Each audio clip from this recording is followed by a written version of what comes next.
É muito comum, sabe, a gente pensar que a história e a religião chegam até nós como uma linha reta. Uhum, aquela ideia de que tudo foi perfeitamente preservado, né? Exatamente, intocada pelo tempo.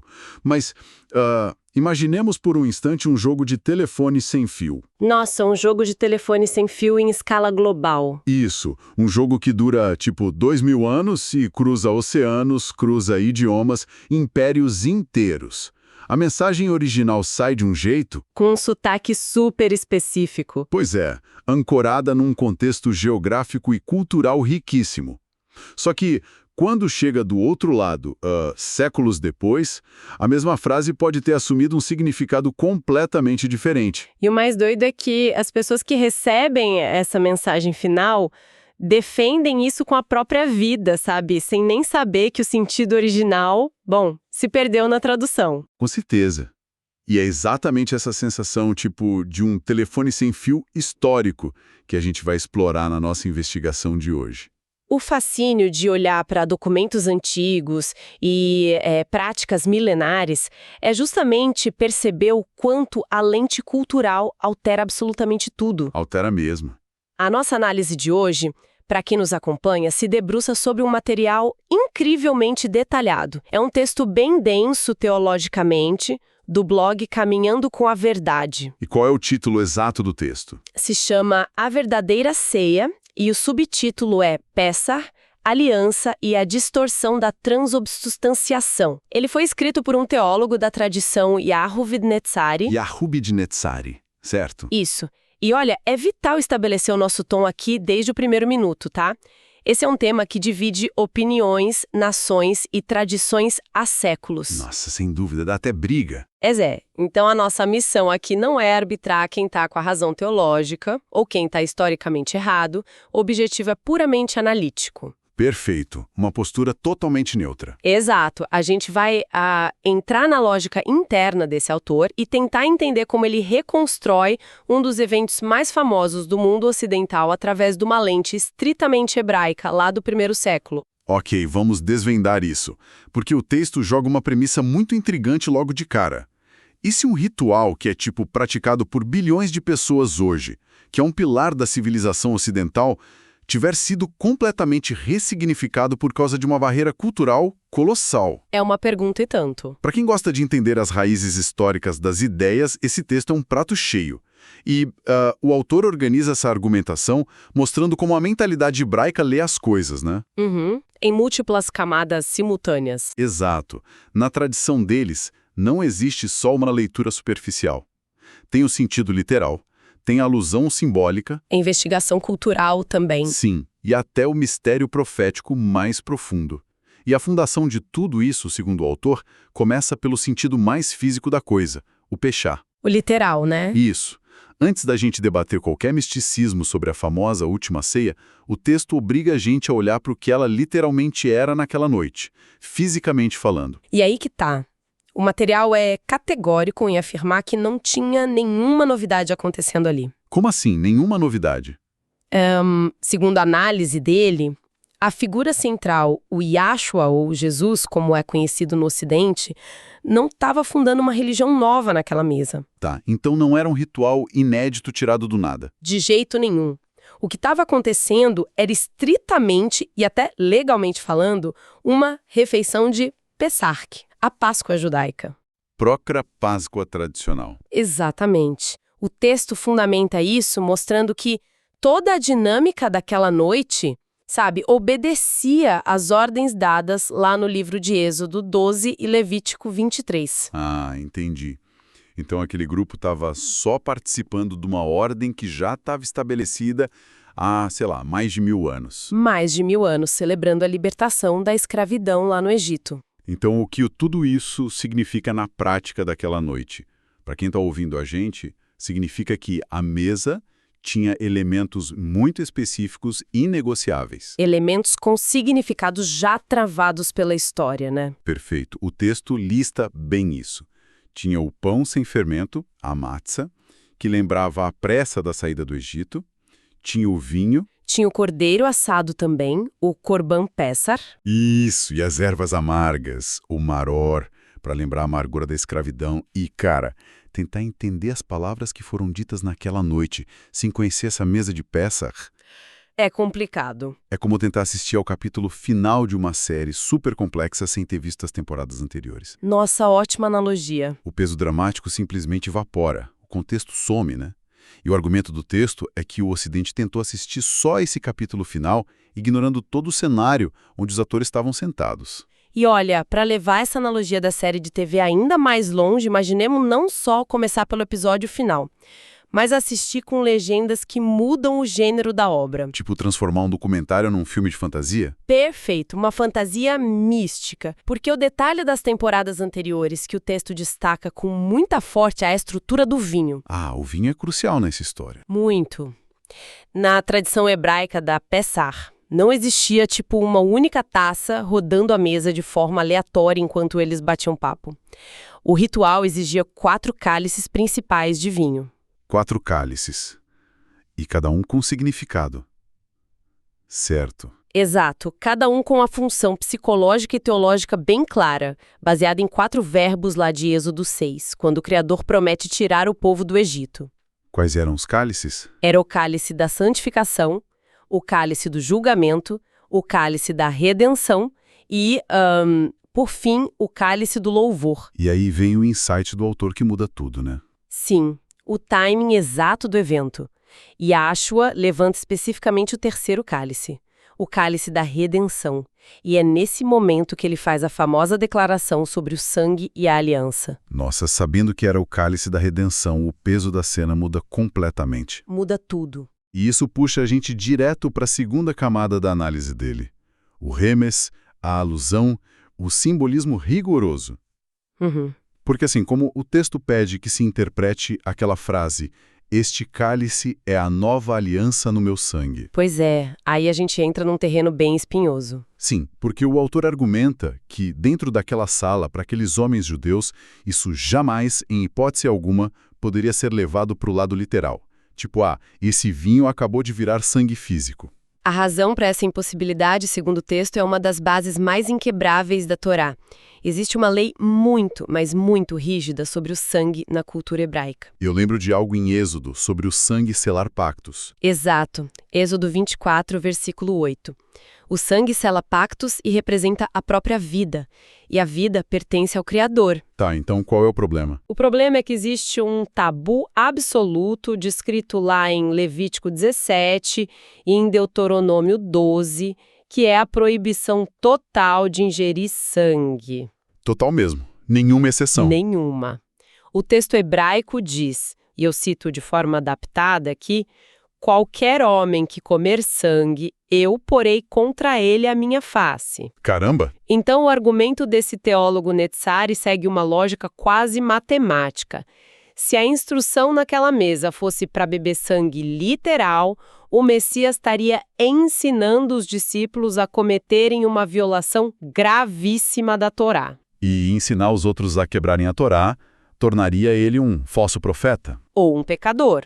E se ele peca, a lógica é que ele invalida o próprio papel de Messias impecável. Ah, mas espera aí. Deixa eu fazer o papel de advogado do diabo aqui só para testar os limites dessa tese para o nosso ouvinte. Claro, manda ver. Alguém poderia argumentar o seguinte: sendo uma figura com autoridade divina, ele não poderia simplesmente, sei lá, instituir uma exceção milagrosa à lei ali na hora. Uhum. Dizer tipo, a partir de agora esse sangue aqui é permitido porque é um milagre. Essa é a reação instintiva de quem lê a história já partindo de uma tradição ocidental, sabe? Uma tradição que normalizou o conceito da transubstanciação. Sim, a gente já cresce ouvindo isso. Mas o material rebate essa noção, focando firme na psicologia judaica do 1º século. Imagina aquele grupo de homens. Eles cresceram memorizando as escrituras, vivendo sob a ocupação opressora de Roma. Para eles, a lei era tudo. Manter a instrução, a Torá, era uma questão de sobrevivência identitária.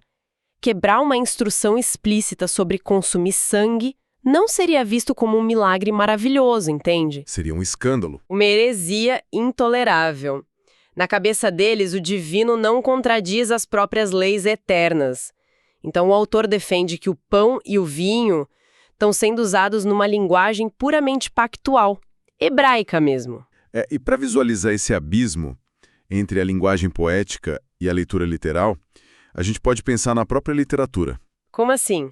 Quando a gente lê um poema onde alguém diz, tipo, você é o meu porto seguro, ninguém vai, sei lá, começar a procurar barcos ancorados nessa pessoa. Nossa, verdade, não faz sentido nenhum. É óbvio que a linguagem está descrevendo proteção, refúgio e não engenharia naval, né? O autor do texto está basicamente dizendo que o Ocidente pegou um poema hebraico profundo, uma linguagem sobre renovação de aliança. E leu como se fosse um laudo químico literal. Perfeito, um laudo químico.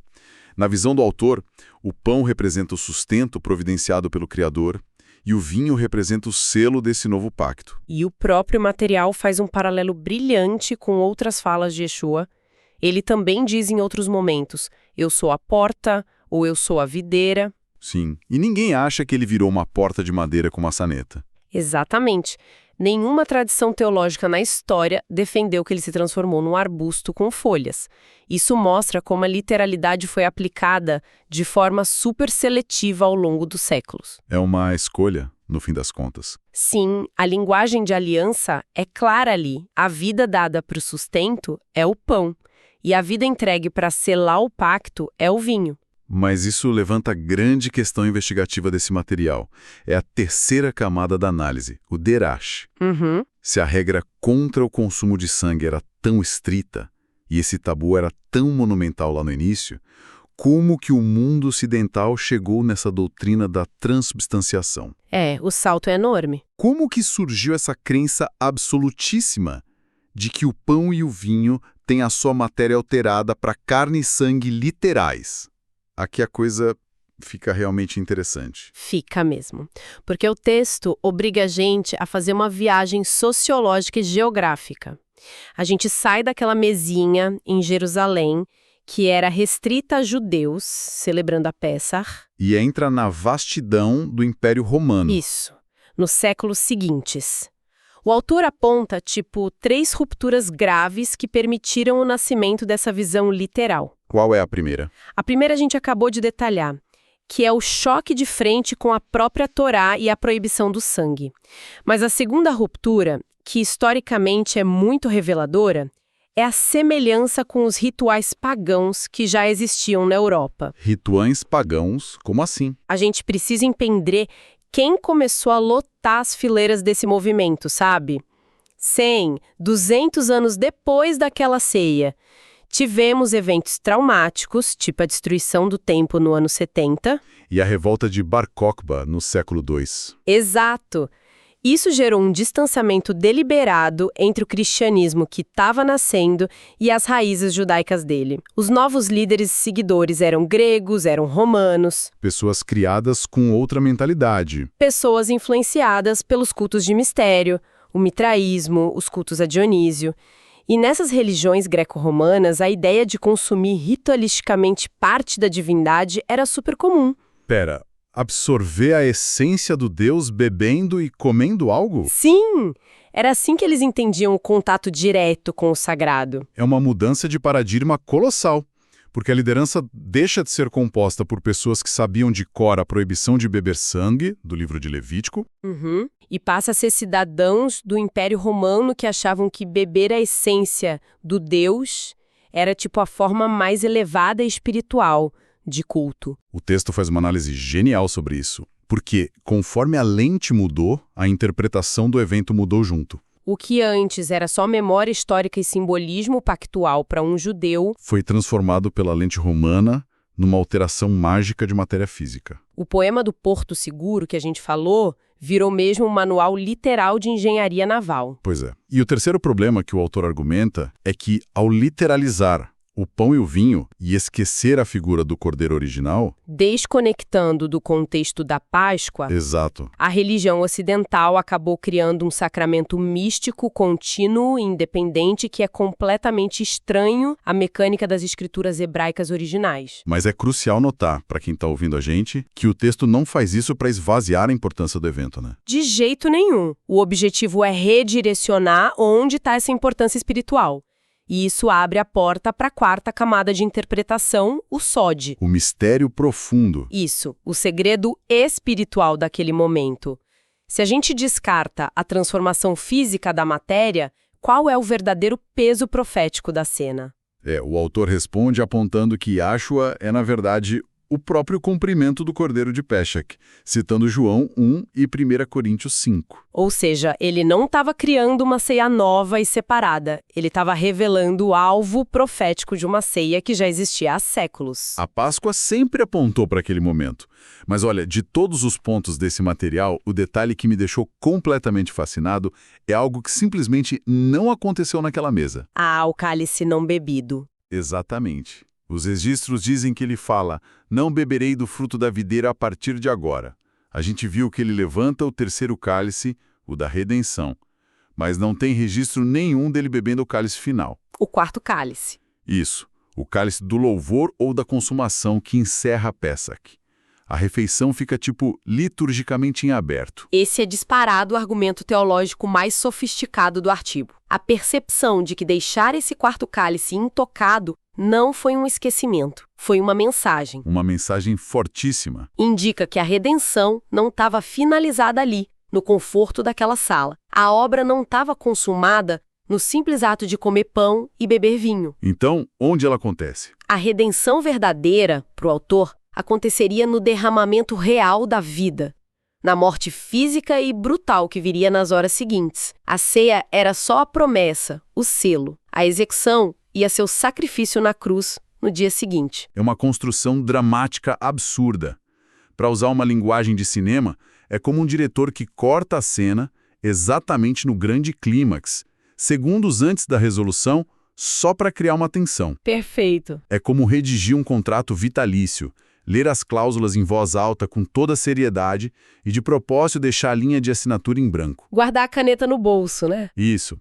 É um aviso silencioso do tipo, a assinatura final vai acontecer amanhã, com a minha própria vida. E isso traz um peso emocional imenso para a cena, muito maior do que ficar focando na física dos ingredientes sobre a mesa. Com certeza. E o autor arremata dizendo que a verdadeira ceia não é sobre a transformação da matéria, mas sobre a transformação do entendimento. É o cumprimento profético acontecendo em tempo real e mostrando que a Torá não foi anulada, mas honrada. Bom, para amarrar tudo esse volume de informação, a reta final do texto faz um trabalho de síntese super prático. Ele coloca as duas tradições lado a lado. Sim, um contraste direto que é um atalho brilhante de conhecimento. Mostra exatamente onde a estrada se bifurcou. De um lado, ele descreve o que chama de cristianismo tradicional, que é a prática alterada pela história. Uma ceia desvinculada do calendário da Pêssar. Um ritual que se tornou recorrente, semanal ou até diário, focado na crença da transubstanciação. E usando linguagem literalizada. O impacto disso é que o poder passa a residir na eficácia do ritual em si e de quem tem autoridade para fazer isso. E do outro lado do quadro, ele expõe a prática dos Yarhudin Netzarim, onde a observância fica estritamente acorrentada a Pêssar, acontecendo só uma vez por ano.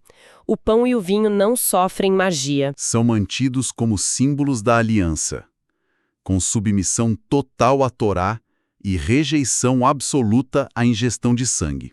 E a figura do Messias não é o fundador de um novo sistema que anula o antigo, mas o cumprimento da lei hebraica. O foco aqui é manter a obediência a um pacto contínuo. É impressionante como a lente de leitura determina o destino da prática religiosa, né? É antropológico. O mesmo texto antigo pode gerar rituais que sequer se reconheceriam se fossem colocados na mesma sala. Tudo depende dos pressupostos culturais que vêm na bagagem de quem lê. Se lê com o filtro de Roma, vira sacramento material. Se ler com a tradição de Jerusalém, vira memorial pactual ligado à lei. É assustadora a quantidade de camadas embaixo de um evento que a maioria só aceita como algo que sempre foi assim.